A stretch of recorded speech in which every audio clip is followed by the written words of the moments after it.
What the hell just happened there? Okay, hey guys, it's BigJackFilms here. I'm actually here with a special guest this time around, Lunachie Bunny on YouTube. Guys, go subscribe to her, go check out all her social media, Patreon, whatever. We are on the InuYasha Vlogs episodes 14 and 15. This is a two-part arc known as I call the Resurrection of Kikyo arc, and oh my god! It was brutal. Like, I mean, not really brutal as in terms of, like, violence or subject matter, but the themes and the tone, it was just awkward. It's like the Wicked Witch of the Wizard of Oz, but, like, kidnapping to revive a dead body. Yeah, it's like if the Wicked Witch, if Dorothy was dead, and then the reincarnation of Dorothy comes along, and the Wicked Witch wants to make Dorothy into a zombie.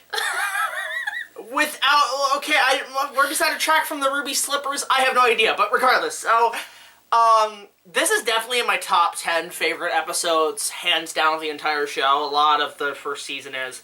I mean, I said a few episodes ago that the, Soul Piper episode is one of my personal favorites out of all the filler. Now, you've been a fan as much as I have, like... Yes, I grew up with InuYasha. It's in my top 5 favorites. Top 5, yeah, because yes. you, like, there was that, there was, what's that samurai one you want me to keep watching with all the samurai guys? Oh, that one? Well, it's not a very popular one. It's Hakuki. Hakuki. Yes. Why does it sound like a show about baking cookies?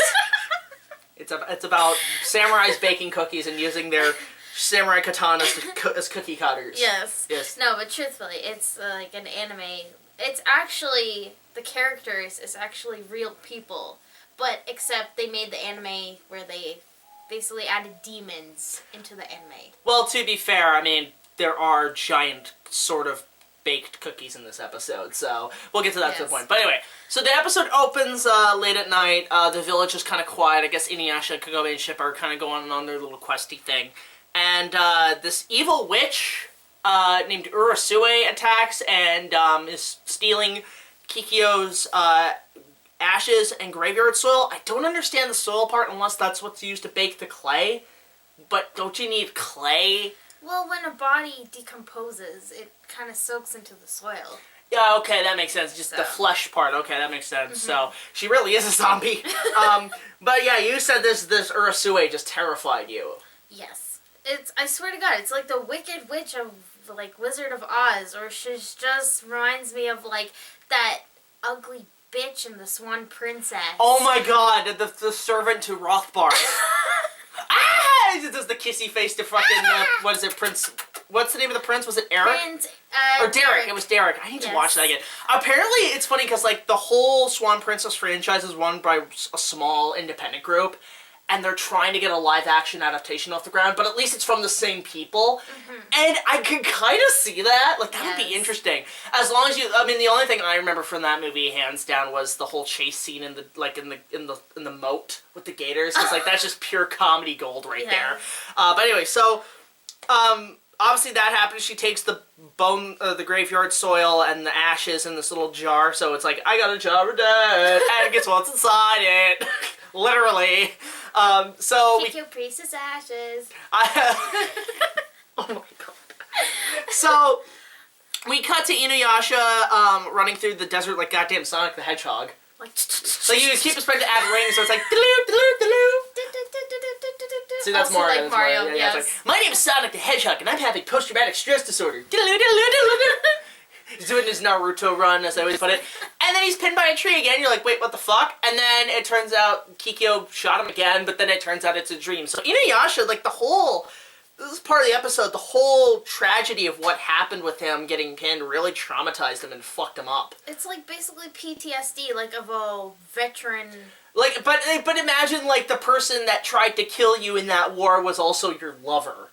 Yeah. It's like, holy shit. That's pretty fucked. Like, imagine if, like, an American war veteran, he went to Germany, and then the woman he loved was a German and also, like, part of that army, but had no choice but to kill. It's like, well, technically, that was also in Indiana Jones. That woman. Right, well, I wouldn't count that, because, like, the third Indiana Jones was kind of, like, it was good, but, like, I wouldn't consider that really that hardcore. But I'm talking about, like, you see Saving Private Ryan, that guy who gets stabbed through the heart slowly by the guy's knife. Imagine that, but that's his lover stabbing. It's like, shit! Right? So he wakes up and, you know, checks on Kagome, and it's so adorable because Shippo's just sleeping on the side and Kagome's in her little sleeping bag. And then he's, like, realizing, oh, they are kind of the same, okay. And then, like, bam! Okay, the humor in this, you were laughing pretty hard. Yes. Because I don't even laugh that hard at the show, but it's, like, still, the comedy's great. Yeah, so she's like, do you want to talk about something? He's just like, whoop, whoop. I love the cartoon sound effect. Oh, did I do that? I'm sorry. Like, and sometimes I wonder, like, Kagome, like, are you on medication? Like, is that why you can't, like, what happened there? It's like, oh, you're nothing like her. Yeah, so... Like who? You're not even remotely similar! So, all because slap in the face. Well, I think I would take a slap in the face over an arrow pierced to my chest, pinned to a tree for 50 years. Yeah. So, they spot Urasue leaving, and then InuYasha is like, I sense a disturbance in the force. And they have to go back to the village, and it's not, I literally am thinking of, like, Luke Skywalker, where it's like, if they trace the robots here, they may have learned who they sold them to, and that will lead them back home. It's like, wait, InuYasha, it's too dangerous. She's like the burning corpse. So they get back to the village, and something I noticed about the show is you can take a shot for this, but take a shot every time when Kaede is injured. It's always her arm with a cast. Yeah. You know, it's always that, and she literally quotes it, like we were making the joke about Monty Python, but then she actually says the line. It happens a few times. It's like, oh, pay no mind, 'tis but a flesh wound. It's like, okay, Black Knight. It's like, the Black, I am invincible! You're a loony. So, InuYasha and Kagome come back, they find out what the hell happened, and the grave is just fucked. She destroyed that grave like freaking Hiroshima. I wasn't gonna go that far, but I was gonna say like a grenade, but holy shit! Okay, we're going there, the episode's dark enough already. Holy fuck. God. Anyway, so, basically they decide we have to go get the ashes back. I don't know why. Like, we don't know why they need them. It's like, even InuYasha's like, why did you just scatter them in the river? You would have saved yourself a ton of trouble, but we'll get to that in a moment. So, InuYasha's kind of persistent to go because of trauma. And this episode is also full of so many flashbacks. Like, I think it takes up like half the time. I think they need to pad out the 20 minutes. They didn't have enough story to so they had to kind of retell the backstory again. They had to show clips twice in a few segments. And eventually, you know, Kagome is trying to persist him to go, and then there's this great... One of the funniest moments for me is when she grabs his hair, and then it's like, oh, it's because I look like Kikyo, and then he grabs her hand, and you tell all the fangirls are like, oh my god, he grabbed her hand! I was just like, do it. Do it. Kiss. Kiss. And kiss. then... Boom! No, I was like, whoa, the phone! And he's just like, ah! And then he comes Bob out, he's like, can we lose some of the violence? Richard Ian Cox is, like, such a great voice actor. Like, he's a really great guy. I've met him a few times. He's a really nice guy. So, they decide, fuck it, let's go. And they make the smart move, bring a fucking horse with you, because you ever notice when they go on these quests, they never bring a horse. Like, I get it, InuYasha can run like Sonic the Hedgehog and go make a rider bicycle, but what about the other people who are going? Like, give them a horse, give them a pony. Like, at least the Fellowship knew to bring a pony until it, like, got killed off by the fucking Watcher in the books. Oh my god. Yeah, it happens in the books. In the books, Bill the pony's just killed by the Watcher. And it's, like, really sad. They do that in the Rankin Bass, or no, the animated Lord of the Rings. They running through the mines, it's like, poor old Bill. So, as they go on their quest, Kagome's starting to realize, oh, this is why he acts so funny. Because he was in love with her, and then she was a total bitch about it and shot him through the heart. Shot through the heart. We already made that joke. Yeah. So, but again, like, the comedy between the two is great. There's a scene I love. They're sleeping, they're, like, camping out for the night. And InuYasha's sleeping and Shippo's sleeping. Then you see Kaede, and she's in the sleeping bag. I don't know why that's so funny. She looked like a carrot. She looked like a caterpillar. She literally looked like Heimlich. You expect her to pop up and like, I'm finished! Finally, I'm a beautiful butterfly! Like Heimlich in Bug's Life.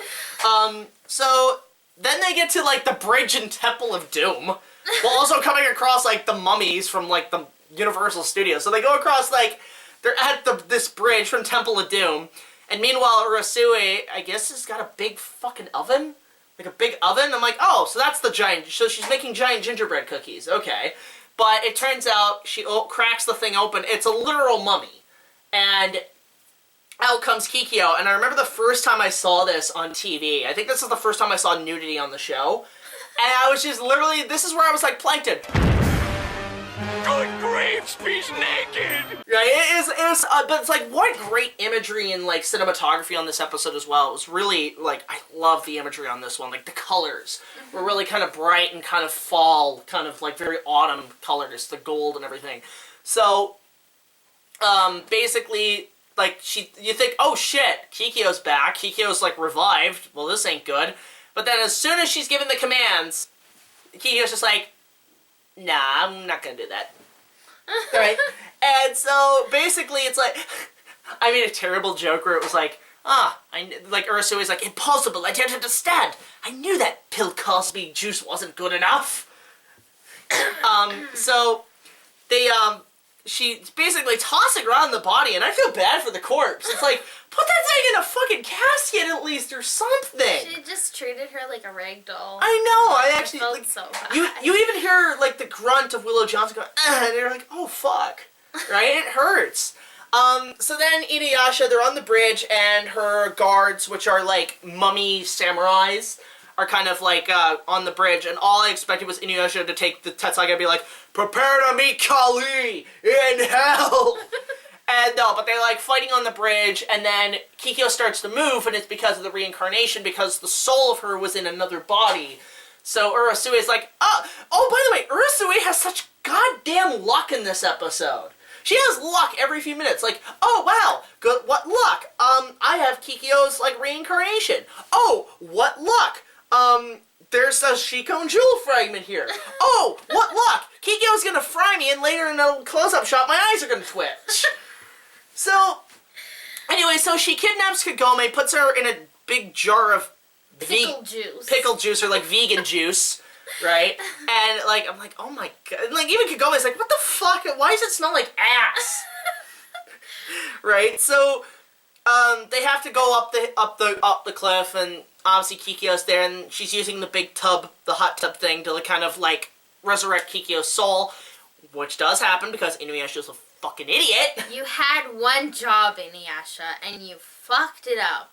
It's like, don't call my name, don't call Kikyo, fuck. Right? That's where I was just like, oh, fuck. Right, this ain't good. And then, like, the Karawanda Godzilla theme, I guess. No, it's weird. It's Sesshomaru's theme. I swear to God, that one part, it literally looked like flying sperm coming out of Kagome's Oh, my body. God. You see, when a Kagome and a Kikyo love each other very much... But no, like, they all kind of go into Kikyo's body, and then Kikyo, I live again! It's like, it's alive! Some Frankenstein shit. Fucking Urasue. Oh, by the way, Urasue is voiced by the voice of Kagome's mother. And so I'm like, oh, okay, I don't know who the actress's name, and I apologize, so I'm just gonna say, oh, she's voiced by Cyber 6. Because it's the same voice actress for Cyber 6, so it's like, okay, way to reuse your actresses. So... she's saying, like, I am her creator, her birthright. She's like Darth Sidious, like, use the power, and then Kikyo just fries her ass. Like, just, like, touch, like, it's like, welcome to McDonald's, here's your fucking order. And I love her death, because she's got, like, fire in her face, it's like, spinning around like 360, you keep expecting to play, you spin me around. Like a goddamn, like, she's like the Tasmanian devil, like, just had the cartoon sound. It just falls flat dead.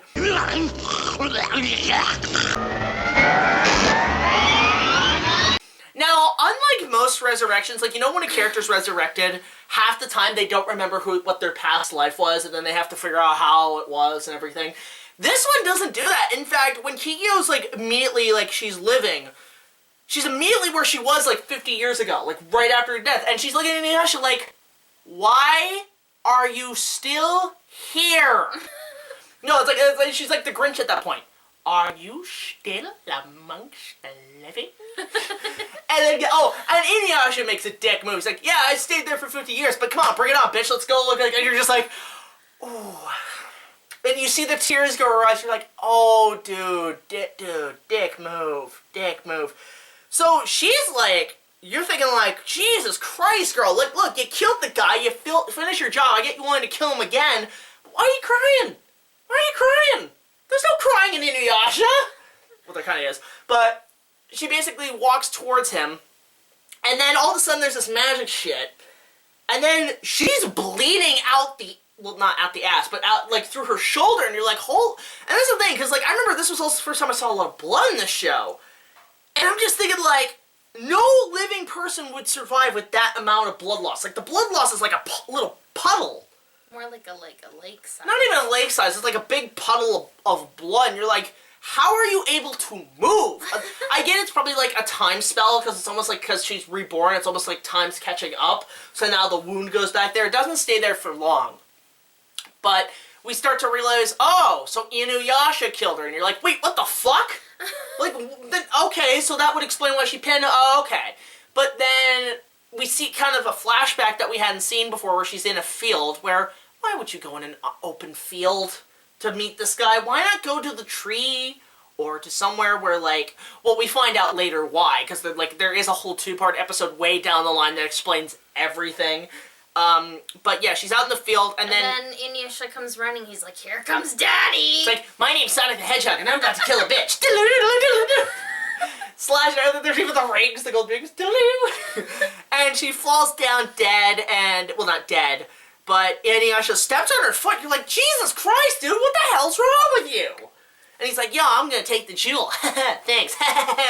It gives them, like, hey, surprise, I was doing this the whole time now. Also, I'm gonna slaughter everybody you love. So it's like, oh, okay. But wait, you're confused, because then InuYasha said before that she betrayed, like, who betrayed who? What's going on here? It's a huge mystery at this point. The plot thickens, in a way. Mm-hmm. And Kikyo then rushes up to him and shocks him again. She's literally, like, using Sith lightning.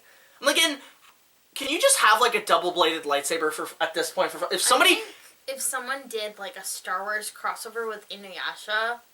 Well, they have done Jedi InuYashas at Comic-Con. Yeah. But I'm talking about if somebody could do Kikyo, replace the white with black on the top, and then give her a double-bladed lightsaber, I'd be like, I will love you forever. That is amazing. Because it's basically Darkseid Rey from Episode 9. So, basically, Kikyo's just full-on, I'm gonna fucking kill you.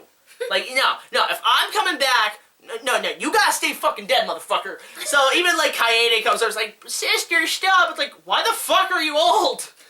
And so she grabs her bow and arrow, like, talk about elder abuse, keeps shooting him, like, constantly. And the part I have a problem with, she drops the quiver. How about you have, like, go all Legolas and just shoot multiple arrows. You're known to do that. You do that in the game.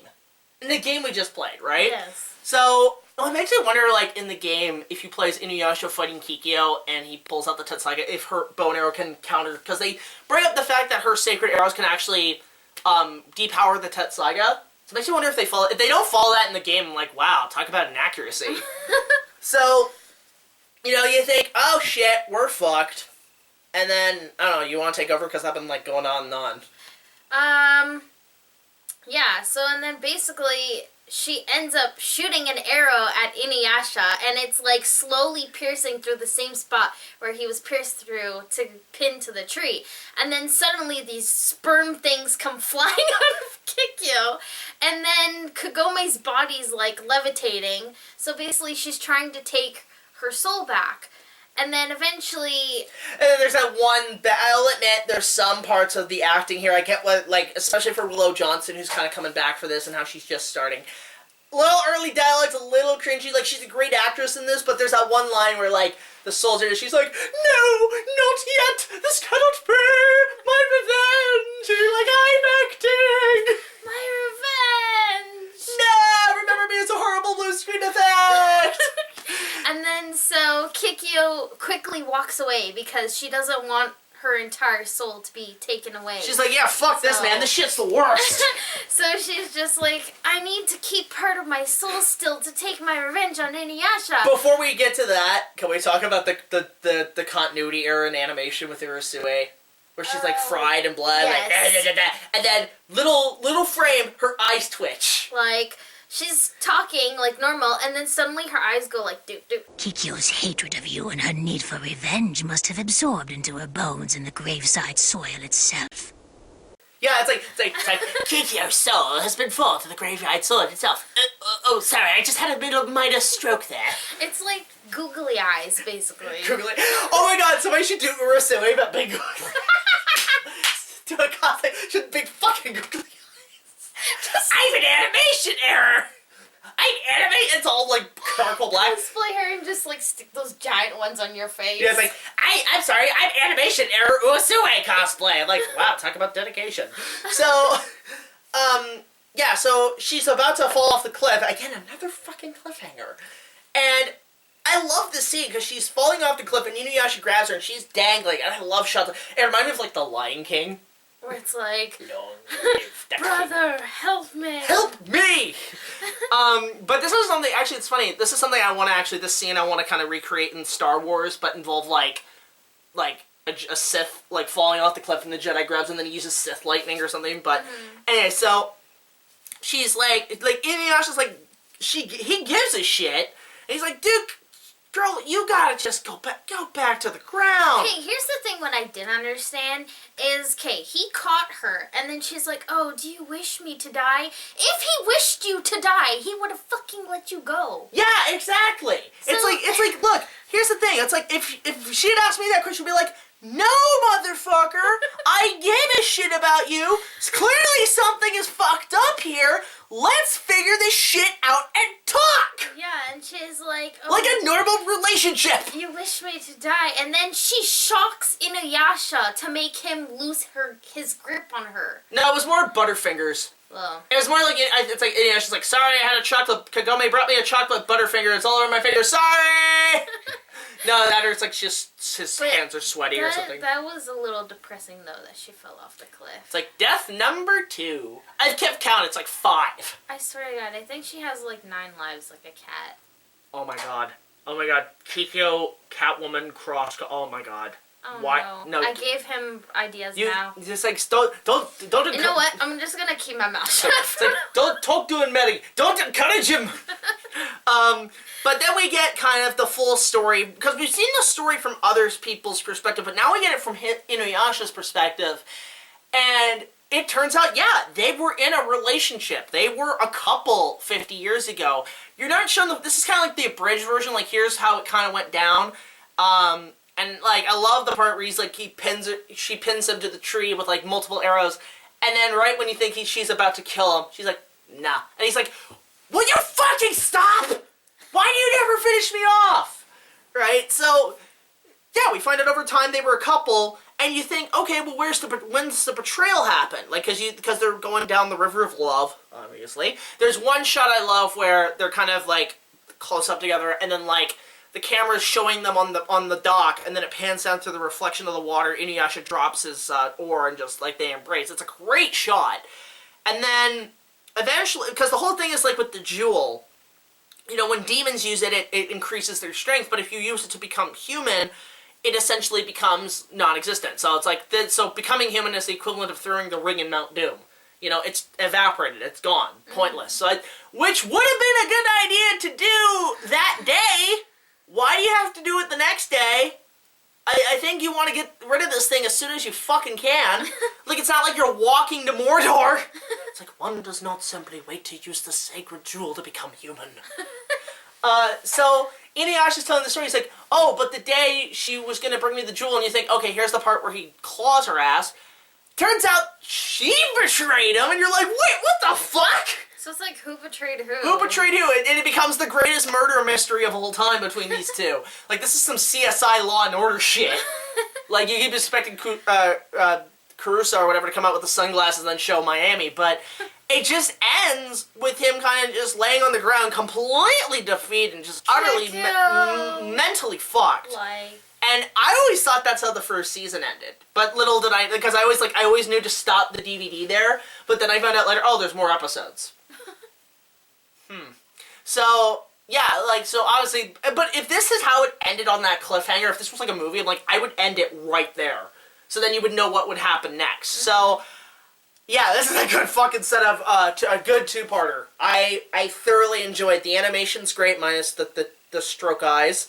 But the story is great. It's a real big twist, and this is where, I think for me, the show really started to get me hooked, because I'm like, now I need to know what the hell, like, I was literally having a Krusty the Clown moment. I had a cigarette in my hand, I just wanted to be like, what the hell was that? So, yeah, like, I thoroughly enjoyed it. It's all great, and I gotta see what happens next at this point. You. Yes, hands down. I don't know, I'm just mind blown from, like, it has so much mystery, and it has a little bit of romance, it has comedy, you know. Honestly, recommend watching it. Yeah, it's kind of weird, because, like, I mean, this is the first time you've probably watched a few episodes in a while. Yeah, so, I haven't watched anime in a very long time, so, like, rewatching this, it's kind of like I'm living the moment where it came on TV, and I'm like, yes, InuYasha's on! Like, that Robot Chicken episode. That is literally, like, Robot Chicken narrowed down not only my introduction to the show, but it also pretty much narrows down anybody who gets into any sort of anime. Or any addiction. You start, you're, like, really interested, and then you get to the point of buying all the merchandise, and then you get at the cosplay, and then you start living your erotic romances, your erotic role plays, it's like, and then until you move on to the next thing. So, yeah, I really enjoyed this episode. It's funny, because, like, it kind of took me back, because I actually remember 2005, 15 years ago, I was sitting in this exact basement at 8:30 watching it on the same goddamn TV. We've had this TV for over 20 years. Oh my gosh. And I remember watching that whole arc on this television, and I was just like, and I was sitting there, I was just like, what? So it's like a 15-year kind of like reunion just watching this thing. I'm like, oh shit, like I kept expecting at the beginning, like, this program contains mature situations and is intended for an older youth audience. Your discretion is advised. Like, I remember that was like, that's where you knew, like, yeah. Okay. And did you just hate it? Where you figure, like, you get to finally get to watch it, and they play the discretion, but then they play the credits. Oh, that, like, do you remember ever that happening? You think, oh yeah, like, fuck you! Yeah, like, oh, what's gonna happen next? And it's the credits, like, oh. You dicks. You maple syrup dicks. So, yeah, this is definitely a 10 out of 10 for me. Like, this is a very good two-parter, recommended in my top 10. Yeah, that's all I like. I mean, we've kind of been going on for this, like, ranting about this, like, oh my god, this episode's awesome. And what would you rate it? I would rate it 10 as well. Yeah, it is one of the best. It is definitely in my top 10 favorite episodes. So, that's it for this vlog. We kind of just made this kind of short and simple. Again, go subscribe to Looney Cheap Bunny. Follow her on Patreon, Facebook. You have Twitter, but you don't use it often. Instagram. Like, guys, go follow her. She wants to get into YouTube. She wants to get more into social media. Please do so. I'll leave a link down below. Of course, if you guys, your thoughts on the episode, let me know in the comment section below. And again, these are Patreon exclusives. If you guys want to watch these early, probably a month early when they air, go check it out. Just $1 or more will get you early access to all of our content, as well as other special features, credits, as well as your funding helping for the show, and a potential InuYasha fan film down the line, which I've been kind of planning. See, she's interested. Yes. She's interested. So, until the next video, like, comment, subscribe. We'll see you guys later. This is BigJackFilms signing off, saying, don't resurrect your ex-girlfriends and commit claymation. Don't go Gumby on their asses. That's illegal. That's illegal. Don't fuck Gumby. Don't fuck Gumby. How does Gumby even fucking breed? We're going in too deep. We'll see you guys later.